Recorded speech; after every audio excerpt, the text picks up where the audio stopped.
ನಮಸ್ಕಾರ, ಲೋಕಾಯುಕ್ತ ದಾಳಿ ಟಿವಿಗೆ ಸ್ವಾಗತ. ನಾನು ಗಾಯತ್.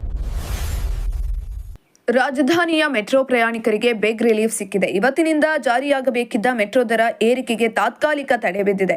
ಕೇಂದ್ರ ಸಚಿವರ ಸೂಚನೆಯ ಮೇರೆಗೆ ದರ ಏರಿಕೆಯನ್ನು ಸದ್ಯಕ್ಕೆ ಸ್ಥಗಿತಗೊಳಿಸಲಾಗಿದೆ ಎಂದು ಸಂಸದ ತೇಜಸ್ವಿ ಸೂರ್ಯ ಮಾಹಿತಿಯನ್ನ ನೀಡಿದ್ದಾರೆ. ನಮ್ಮ ಮೆಟ್ರೋ ಟಿಕೆಟ್ ದರವನ್ನು ಶೇಕಡಾ 5% ಹೆಚ್ಚಳ ಮಾಡಿ ಆದೇಶವನ್ನು ಹೊರಡಿಸಿತ್ತು.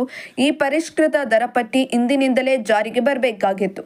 ಈ ಆದೇಶಕ್ಕೆ ಇದೀಗ ತಡೆ ಬಿದ್ದಿರುವುದರಿಂದ ಪ್ರಯಾಣಿಕರು ನಿಟ್ಟುಸಿರನ್ನ ಬಿಡುವಂತಾಗಿದೆ.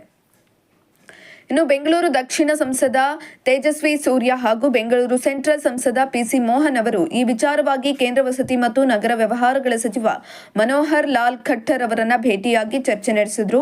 ಕಳೆದ 2 ದಿನಗಳ ಹಿಂದಷ್ಟೇ ಭೇಟಿಯಾಗಿದ್ದ ತೇಜಸ್ವಿ ಸೂರ್ಯ ದರ ಏರಿಕೆಯನ್ನ ಮರುಪರಿಶೀಲಿಸುವಂತೆ ಮನವಿಯನ್ನ ಮಾಡಿದ್ರು. ಸಂಸದರ ಮನವಿಗೆ ಸ್ಪಂದಿಸಿರುವ ಕೇಂದ್ರ ಸಚಿವ ಖಟ್ಟರ್ ಅವರು ದರ ಏರಿಕೆ ಆದೇಶವನ್ನ ಸದ್ಯಕ್ಕೆ ಸ್ಥಗಿತಗೊಳಿಸುವಂತೆ ಸೂಚನೆ ನೀಡಿದ್ದಾರೆ. ಹೀಗಾಗಿ ಸೋಮವಾರದಿಂದ ಯಾವುದೇ ದರ ಏರಿಕೆ ಇರುವುದಿಲ್ಲ ಅಂತ ತೇಜಸ್ವಿ ಸೂರ್ಯ ಸ್ಪಷ್ಟಪಡಿಸಿದ್ದಾರೆ. ಇನ್ನು ಮೆಟ್ರೋ ದರ ನಿಗದಿ ಸಮಿತಿಯ ಬದಲಾವಣೆ ಕುರಿತು ಮಹತ್ವದ ಚರ್ಚೆ ನಡೆದಿದೆ. ಒಂದು ವೇಳೆ ರಾಜ್ಯ ಸರ್ಕಾರವು ಸಮಿತಿ ಬದಲಾವಣೆಗೆ ಕೋರಿ ಮನವಿ ಸಲ್ಲಿಸಿದ್ರೆ ಈ ಕುರಿತು ತೀರ್ಮಾನ ಕೈಗೊಳ್ಳುವ ಭರವಸೆಯನ್ನ ಕೇಂದ್ರ ಸಚಿವರು ನೀಡಿದ್ದಾರೆ ಎನ್ನಲಾಗಿದೆ. ಒಟ್ಟಿನಲ್ಲಿ ಆರ್ಥಿಕ ಹೊರೆಯ ಭಯದಲ್ಲಿದ್ದ ಮೆಟ್ರೋ ಪ್ರಯಾಣಿಕರಿಗೆ ಸಂಸದರ ಮಧ್ಯಪ್ರವೇಶದಿಂದ ಸದ್ಯಕ್ಕೆ ರಿಲೀಫ್ ಸಿಕ್ಕಂತಾಗಿದೆ.